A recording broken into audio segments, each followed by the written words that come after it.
for having me. These two maps are, well, the reason I've been invited. This map of California that has Cabrillo with the LH spelling that basically is connected with his Portuguese identity, and this map of China. What's in common with them? Well, they've both been done by the same cartographer, Matteo Neroni, in Florence. Actually, yesterday you saw this map. You saw an image of this map in Paolo's talk. It's at the French National Library, and here you see Cabrillo. So what I want to point out is how at that time, and these maps are from 1600, but basically from the discovery of America, from the age of discoveries, there was a concept of an old world, and not just one new world of America, but actually really two new worlds. I mean, America and East Asia. This is the map that gave the name to America, the Waldseemüller map of America. Here you have Amerigo Vespucci, that tells you that this is the new world. But again, the new world is not just America, it's America and East Asia. This is the part that was not known to the ancient cartographers. So there is a connection between the two. It's not just a chance that these two maps represent, which are the only two maps that remain from Neroni, they represent America and East Asia. So the questions I will explore with you is how these two new worlds really reach of East Asia and America reach Europe, were assimilated into the European world map, and how basically they made it into the major networks of cartography that were only a few. I mean, maps were created and printed only in a few centers in Europe. So it's not a chance that a cartographer in Florence would have access to these maps. And who were these map makers? What was the way they worked? And how did this map, well, go around? The ones I show you are copies. They're not the original by Neroni. They're just printed copies in 1600. So how were these maps copied? How were they stored, lost, retrieved? The map that was shown is a map that is now at the French National Library, but was not widely known to exist anymore until enough scholars basically kind of became aware that there were catalogs where these maps were described, and just approached the library, and the library just took it out and started taking photos, and eventually they will restore it and print it. Now, the way I am structuring the presentation is by first talking about what was also described in my presentation, this cartobibliography. So that's what I've been working on, a description of every single European map of China printed in Europe. This is the reason that I basically described both what Michele Ruggeri, an early Jesuit that went to China, and Matteo Neroni did. I mean, there is a map of China that I describe where Neroni basically elaborates information from this Jesuit cartographer Ruggeri, and then his maps get actually lost, reprinted. And then, with my surprise, when Paolo approached me, I found out another map had a similar fate, a map of America that got apparently lost, reprinted, the only two known by Ruggeri. But in the process, I found out there is more. There is another map, a big globe in Florence by Neroni that has been recently restored, identified as belonging to Neroni. So how this all happening? And then I will tell you basically a bit more about Neroni, a bit more about what we understand about the sources he used and which conclusion we can draw. This is basically the tool that I use to understand map of China, describing every single one, every single map of China printed in Europe. That basically gave me access to the networks of cartographers, to the way in which maps get created and reproduced. But there is also in the difference that exists between these two new worlds, East Asia and China, East Asia and America, there is this big difference that the Jesuits arrived to China and they could simply buy printed maps. The maps, when they arrived, this is a map from the 1570s, printed in Fujian, this region of China. It might not be super easy to recognize, but this is Korea. This is a profile of China, Beijing, the Great Wall. And then down here, this is a map of China. The Jesuit, please. Well, Japan, Taiwan, Hainan.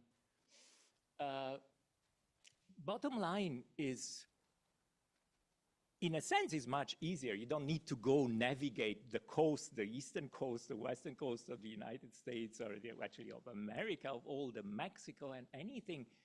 You don't need to go the Caribbean and make measures. You just need to have a bookseller in Fujian and give you a map. But you need to understand this map. This is the big deal. And until you got missionaries that actually had the ability to independently use a map like this, it was all a matter of mediation and very troublesome mediation. So this map, and another thing about maps is that European maps of China were mainly printed in atlases. They are highly decorated. They are collector's items. These printed maps of China are functional items. They are not collector's items. There is only one copy that still exists of this map that probably had hundreds or thousands of copies in Sevilla. This map has not been preserved in China. And these were not really valued objects. They were functional objects. But when the governor of the Philippines tried to understand the map, he tasked translators. He asked them how to make sense of these maps. And the way you make sense in a map in a language that you don't know is that you just start basically making signs and kind of asterisk letters and let's say, what is this part? What is this other part? They did it independently in a document that is now at the French National Library. They had a missionary, they had two interpreters, and they tried to make sense out of it. And that's how they did. I mean, you have this letter A, this letter B. Here, just an explanation of the title. In Chinese, this is 古今形山之图, so ancient and modern shape of most important places. And this just means map, okay? The map with the ancient and modern important places. And then you have a translation that tell you, this is a description of the main cities and most important places of Taibin. The Taibin is the Hokkien Fujianese pronunciation of Daming. That was the name that Chinese gave to their own country, the dynasty of the Great Ming. Now, until you had to use this kind of process of translation, in a sense, the cartography was done for you. In another sense, it was a black box. But there are maps that actually are accessible, or they are accessible because finally, Jesuit with knowledge of Chinese would basically be able to integrate the shape of the country with information that they would display in alphabetic form. This is a very important map for China, the first printed by missionaries, Jesuit missionary, around 1590. And I started studying this map because this is in the collection that I was in charge of in the Hong Kong University of Science and Technology. It was made by Michele Ruggeri. He was a missionary in his own times as famous as Matteo Ricci, that is now much more famous. He left Macau in 88, he went to Rome. And actually he was bringing with him in Rome a letter written by his superior in East Asia that informed the Pope that he should not come back to China, that he was not to be trusted. But the letter was sealed, he didn't know. It's a bit like an Hamlet kind of feature, the sealed letter that basically ensures that your own demise. Then he never went back to China, but he remained in Rome working on an atlas.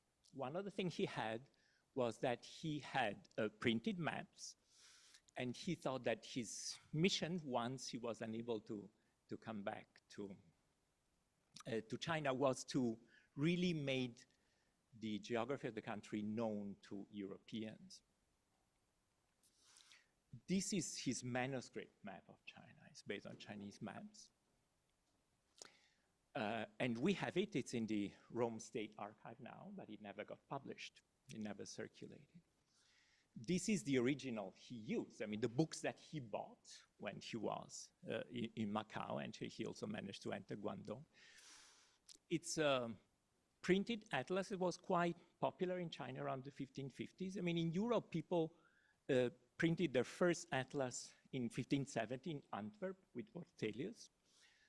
In China, just a bit earlier, around the mid-1550s, there were already printed atlases that would have a map of China, a map of each province, and explanatory text on population, administrative structure of the country. We know that the Jesuits bought and brought back to Europe many of these kind of books. We also know how they created their own maps. Ruggeri made a general map of China, and following the structure of the atlas, he would also make a map for each province. It's the province of Liaodong in the northeast. And in this case, it actually is the only case where we have them matching, but basically he made the grid on the Chinese printed atlas, and then he made the grid for the manuscript version in Latin, and he just made sure that the two matched. This map has only 2 copies. Mm-hmm. No, the grid, in fact, many of the Chinese maps had grid themselves. They were just made to basically, you could say, make two functions. One, make the copying process easy if you had to, just like here. And then it was a uniform distance, but not a distance related to latitude and longitude. One of the difficulties that the missionaries had is that how to relate this grid to the grid of the latitudes and longitude, and which kind of transformation they had to do. Because if they have a map of China like this, that also has a grid, but where it's uniform, and actually, I mean, in an Earth shape context, this should not be completely vertical. They should be like this. They should be narrower in the north and larger in the south. How to create a map of China like this that you can then insert in an atlas that is structured, in a map of the world that is structured with longitude and latitude. That gave a lot of problems to Jesuit cartographers. This map was printed. The one I show you and this are the 2 identical copies. Only 2 exist, no more than 2. So sometimes manuscript copies are easily lost, but sometimes printed maps are also easily lost or preserve only 1 or 2 copies. This copy is in the Jesuit archives in Rome. This copy, and yesterday we mentioned something about maps and espionage. This map was copied by an English spy in Madrid, 1609, now at the British Library. It's basically really the same map. We recognize it for the shape of Korea and actually many other details that we don't have time to describe completely. This map is also the source with transformation of this other map, printed in Paris by Neroni. And now we come to Neroni. Okay, now we come to Neroni. It was published in 1656, but here the story is told of where this map really comes from, where this information really comes from. It's here, I simplified, I just translated the main part here. The map maker Sanson, very important map maker in the mid-1600s, in his own atlas of maps of the world, he said that this map comes from a much, much larger map, which was in a private collection by the Duke of Orleans, and that it was made by Matteo Neroni, and it relies on the information from Michele Ruggeri, everything that matches with what we know. In fact, that was the only source of geographical information on China that was reliable in Europe for the first, until the 1650s, basically. Who was the Duke of Orleans? Well, he was the son of Marie de Medici. That's the connection with Florence. I mean, these maps circulate in certain networks. They don't come to Paris just by chance. On the other hand, that map, he actually left his whole cartographic collection to the French National Library, but, or rather, many of his maps, but not this one. This is, it's not possible, it's not been possible to find it. Another thing that Neroni made when he was in Rome, because at that time he was active in Rome. He was a Florentine cartographer, but active in Rome. He worked on 2 large globes. At the time, he was in Rome actually working still for the Medici family, the ruling family of Florence, that basically was interested in promoting printing of what they call Oriental classic, that mainly was Arabic and Jewish. He was a cosmographer, so he was an expert basically in drawing maps, globes, and as cosmography was